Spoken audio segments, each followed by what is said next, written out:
Europe is burning, literally.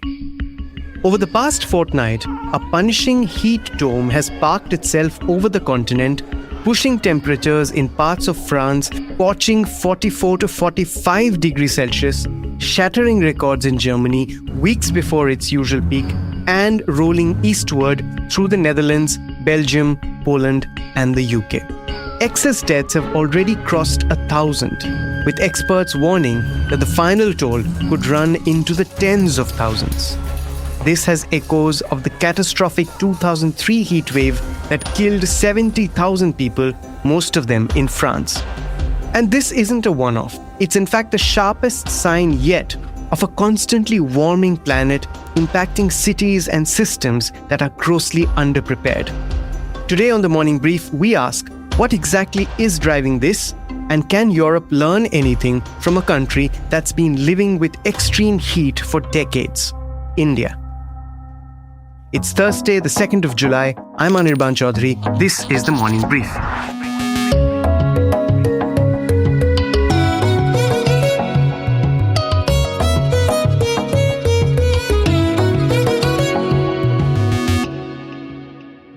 To break down the meteorology and the mounting human cost, I spoke to Dr. Karsten Haustein, climate scientist at Leipzig University, Germany. I started by asking him to explain the severity of this heat wave.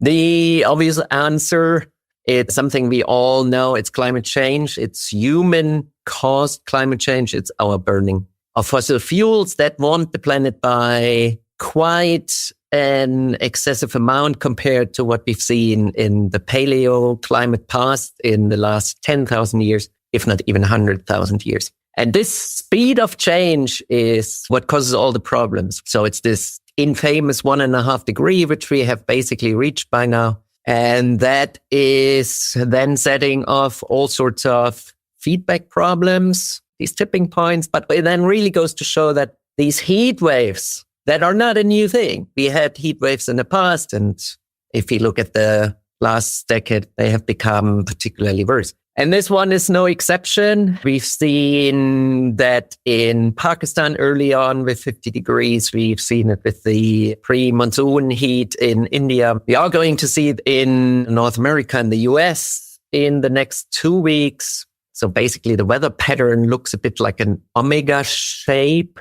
So you have this heat dome sitting, in this case, over France, or even all the way up to the UK or Germany. And that gives us these unprecedented temperatures which would have been probably a couple degrees centigrade colder or cooler a couple decades back in time. For our listener, would you explain the omega block a little more, a little deeper?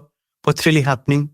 Yeah, what happens from a meteorological or weather point of view is that you basically don't have this zonal weather setup. Zonal means that the wind blows from west to east. And then what you do get instead of the zonal weather pattern is a more meridional. So the circulation gets more wavy, which is also not uncommon. And that's what it did mid-June. We've seen cold air moving all the way across the Atlantic, and then all the warm air from the Sahara is then being pushed all the way to Europe. So under this high pressure dome that's then forming, essentially the air is sinking, and sinking air warms. And so day by day, the temperatures are getting hotter. And that's what we've seen, especially over Western France, where the kind of center of this heat dome was placed this time around. Temperatures went up all the way to 44, 45 degrees centigrade over several days. And that is not something we see that far north. We see that in Spain. We have seen that in July in southern France.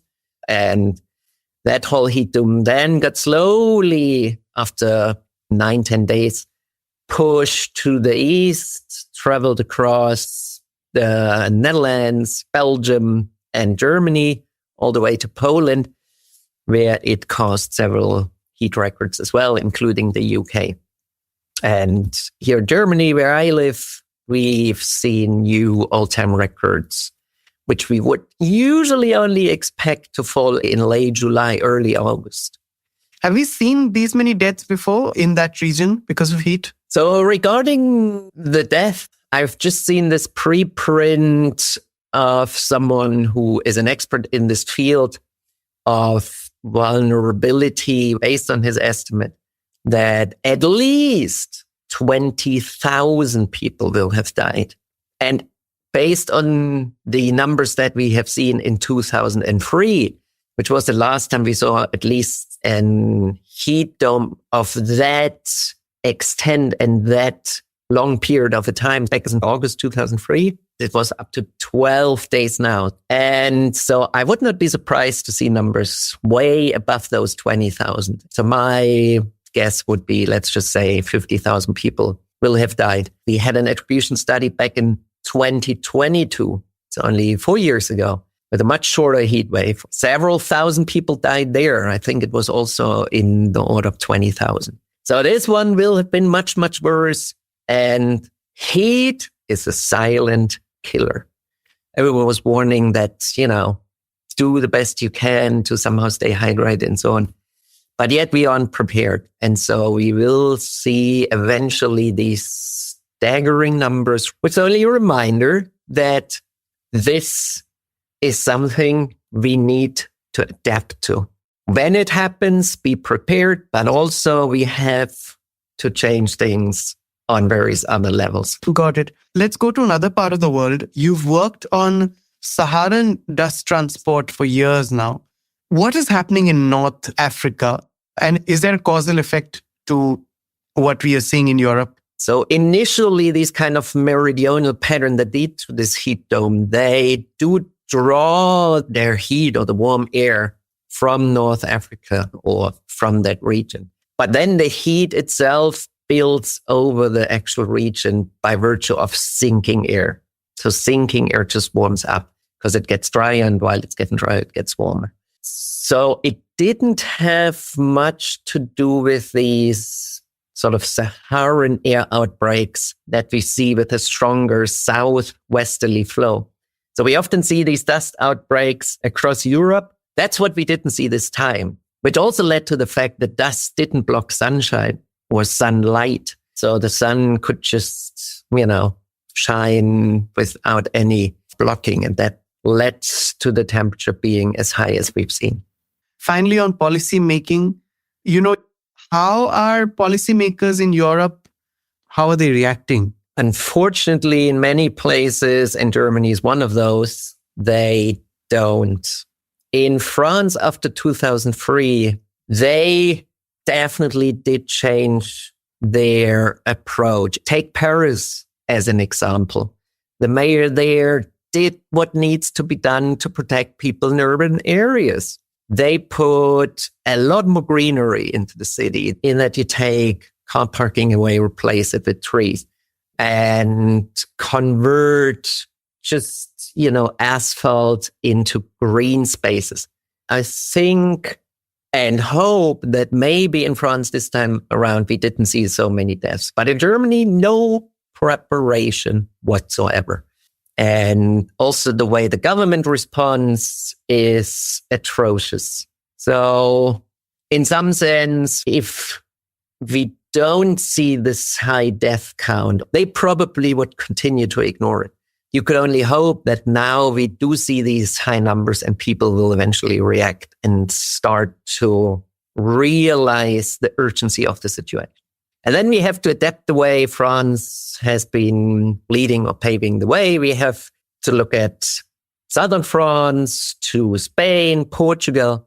But the most important and first thing is to acknowledge the severity of the situation, acknowledge that we are not prepared, and start to take that kind of extreme serious.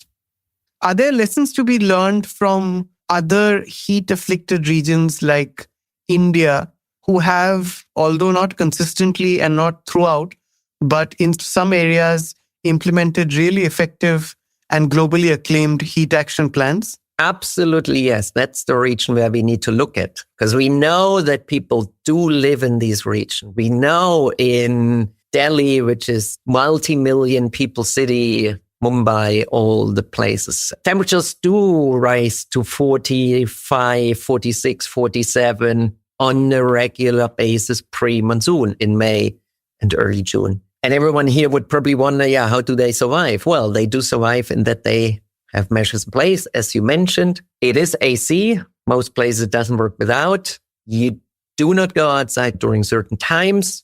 You build such that there are cold spaces where people can go to in case of a power failure or something. There are green spaces. And I guess this is what we've done pretty wrongly in the last several decades with these very car-centric, like city planning measures, which just weren't up for what climate change is challenging us with. Sevilla just checked the forecast because new heat waves already on the rise, at least down there. It's 40 plus degrees centigrade for the next 2 weeks almost. And yet they are probably dealing fairly well with it, even though it's not pleasant, no doubt about that. And we need to listen to that. Dr. Haustein left us with an important thought, that Europe has real lessons to learn from India, a country that's dealt with extreme heat and the humidity that makes it worse for years. Take the instance of the Ahmedabad Heat Action Plan. In 2010, a brutal heat wave hit Ahmedabad and over 1,300 people died. That was the wake-up call for that city and the state. So, in 2013, the city built a heat action plan, the first ever in South Asia. And it has worked. Studies say it now saves close to 1,200 lives every single year. How? It warns people before the heat hits. It looks out for the ones most at risk: slum residents, street vendors, outdoor workers. Simple things too, like painting roofs white to reflect the sun. And everyone talks to each other. Hospitals, the municipal corporation, health workers on the ground, all moving on the same alert. The plan is exemplary. Over 300 cities in India are now copying it. But is copy-paste really the way to go? To understand this, my next guest is the best person to explain this. Dr. Vishwas Chitale is a fellow at the Council of Energy, Environment and Water, or CEEW. He leads the climate resilience team at the council. His work focuses on assessing risks and building resilience. I spoke to him with the rains pattering against my window pane. The worst of Mumbai hit behind us for this year. But heat waves are not just about rising temperatures, right? Humidity, that oft-repeated casual explanation for sweat and discomfort, is actually a huge marker of what we are facing now, right? No, I think that's a very important question. See, if you're living in, say, Delhi or Mumbai, you might see that the dry temperature that we see usually in the months of summer, like May or June, ranges somewhere between 35 to 42 degrees Celsius. And on a very hot summer day, you might see that the dry temperature is, say, 40 degrees Celsius. But actually, sometimes on your phone, it shows like temperature as 45 degrees Celsius. Now, this addition or this additional effect of 5 degrees Celsius is actually coming because of excessive relative humidity that we see mostly in the coastal parts of India. But in the recent years, we have seen that in the Indo-Gangetic plains also, there is an increase in the relative humidity by 7 to 10%, in addition to whatever we used to face in the earlier times. Which means that even if the dry temperature is, say, 35, 36 degrees Celsius, the body does not cool down because of wet bulb temperature or because of the relative humidity that you talked about, and which is actually a key concern because it will have impacts like excessive dehydration, it will have impacts on your kidneys, it will have impacts on your other comorbidities. And that's why it is important to consider relative humidity when we plan for extreme heat. Right. Can you explain wet bulb temperature a little more deeply for our listener and for me, of course? So, say by definition, wet bulb temperature is the lowest temperature to which air can be cooled by evaporation of water into it. When we talk about a dry temperature or dry air, if it is dry heat, your body can sweat and the sweat also gets evaporated quickly and your body is able to cool down. Now, when it comes to humid air, like when the relative humidity is above 60%, 70%, the air is also full of moisture. And that is where the real issue lies, that the sweat that your body is producing to cool your body down does not get evaporated. And that is where actually the wet bulb temperature or the overall temperature becomes very close to the air temperature, and you tend to feel very hot, because for our bodies, sweating is one of the best cooling mechanisms that our body immediately responds with when the temperatures are excessively high. So that's how wet bulb temperature can be very much correlated. Like some of the heat action plans that we have produced for, say, Thane or any other cities, especially the coastal cities, we give a table of dry temperature and we give a table of wet bulb temperature to define the thresholds. And oftentimes we have seen that there is a temperature difference of 4 to 5 degrees Celsius between dry to wet bulb on an average during the summer months. So before I come to heat action plans, which is an important part of our discussion, the fact that nights are heating up faster than days, that's like really important. Why is it important, and what's the deeper impact of this on our lives? I mean, including our sleep cycles, etc. Again, let's just imagine a full day cycle.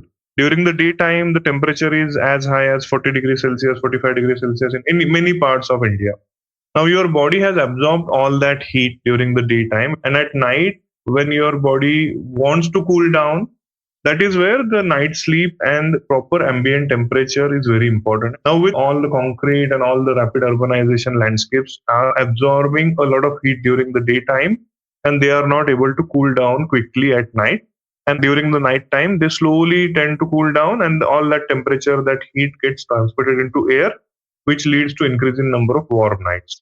We have also seen from our research that in areas like, say, Mumbai, Delhi, largely urbanized cities, the trend of increase in number of warm nights is actually exceeding to that of number of very hot days in last 10 years. And this is very crucial to understand, because at night, our body wants to cool down, it does not cool down, and it leads to a lot of health related outcomes like kidney disorders being one of them. And another challenge here is, during the daytime, if the temperature is above 45 degrees Celsius, you are able to acknowledge it, your body feels it.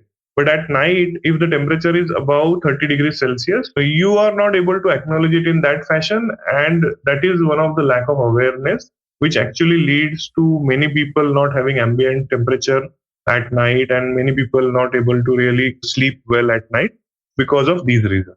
Let's come to heat action plans, basically how we are tackling this. Given what's happening in Europe, and international experts seem to be saying that certain governments in Europe, like Germany, are clueless or laggard in terms of handling it. France is a little better. Let's talk about what lessons other countries can learn from India in terms of implementing or formulating their heat action plans. So in 2023, one of the research highlighted that the earlier heat action plans did not account for three things. One was that they did not account for relative humidity. Another challenge was they did not account for warm nights. And the third one was there was no risk assessment approach as such, because of which it is very difficult to locate exactly the ward in which the risk is very high.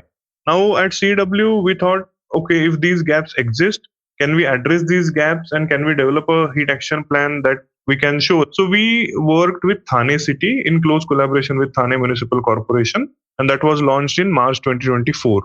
Now this was developed addressing all these gaps that I talked about, but also following the guidelines of NDMA.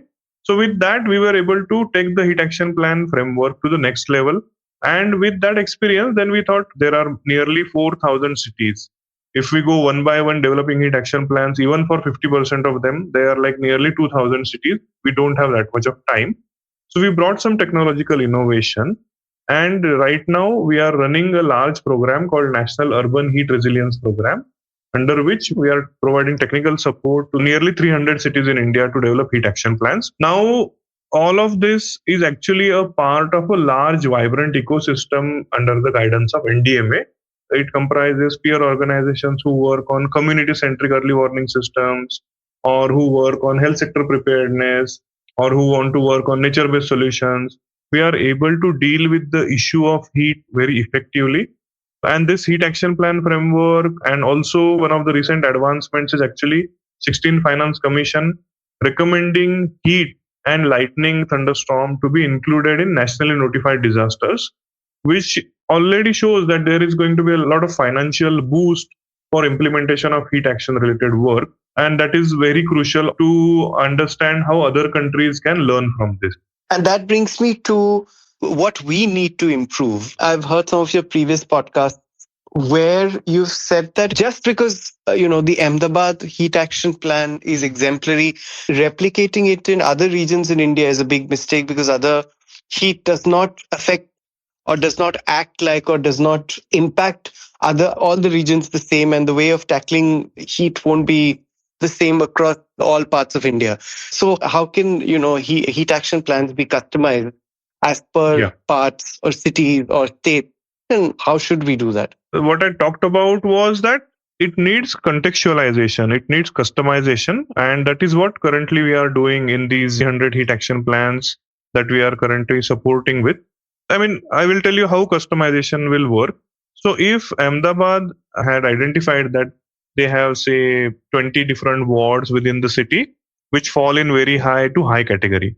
Now, what kind of solutions will work there will depend on what kind of vulnerability parameters have led the risk to be very high. It could be sometimes the outdoor workforce. It could be sometimes that, okay, you have a lot of people with comorbidities located in one ward, or it could be lack of access to public health facilities. Now, if we just put it as it is to other cities, it will not really work. Now, here is what we are doing. We are actually asking all the cities with whom we are working to compile all of this data at ward level for their city and then incorporate that into the risk equation that we have developed, which means that 80% of climatological analysis that we do and 20% of contextual analysis that they bring in, we are trying to create a proper blend of risk assessment. And that tells us that within that particular city, which wards are coming in high and very high category of extreme risk, which means that these need immediate prioritization and attention, and which wards are coming in high and very high for what reason, what are the parameters. So there is that sensitivity analysis matrix that tells us that what is it that is causing the risk to be very high. And then on top of that, then we are developing the solutions matrix and developing the responsibility matrix for implementation, which is actually the most ideal way to go about it, so that we can have contextual representation in each of the heat action plans. There is a lot of ownership from the cities to take up the implementation of that. And then whatever solutions we are developing, we are confident that the solutions will work for those particular cities. And again, that's where the difference between dry temperature, wet temperature, all of that will come in practice in order to implement the solutions effectively. What has changed in terms of policy and practice that shows that India is taking things, as far as heat is concerned, much more seriously? So I will cover first policy landscape. Actually, the CEW team worked very closely with the 16 Finance Commission team for the period of last 2 years to see how do we bring extreme heat also as an important driver for allocation of finance for the states. So under 16 Finance Commission, there is disaster risk index that defines how different disasters are contributing to damages and impacts across various states, and how much of finance should be allocated to the states under State Disaster Mitigation Fund, Response Fund, National Disaster Mitigation Fund as such.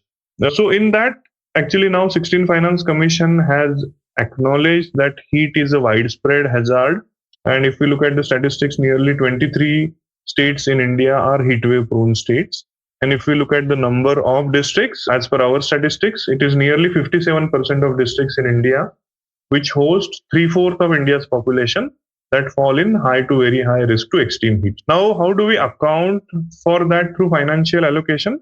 Now, this year in the finance budget speech, the finance minister announced that the 16th Finance Commission recognizes the risk to extreme heat and has recommended inclusion of heat waves and lightning thunderstorm in the list of nationally notified disasters, which means that the total pot of money that gets allocated to various states, there is very little restriction on how to use that money for heatwave preparedness and mitigation, which will actually give a lot of boost for implementation of heat action plan. Now, in practice, we all understand that the dry temperature and wet temperature is very different.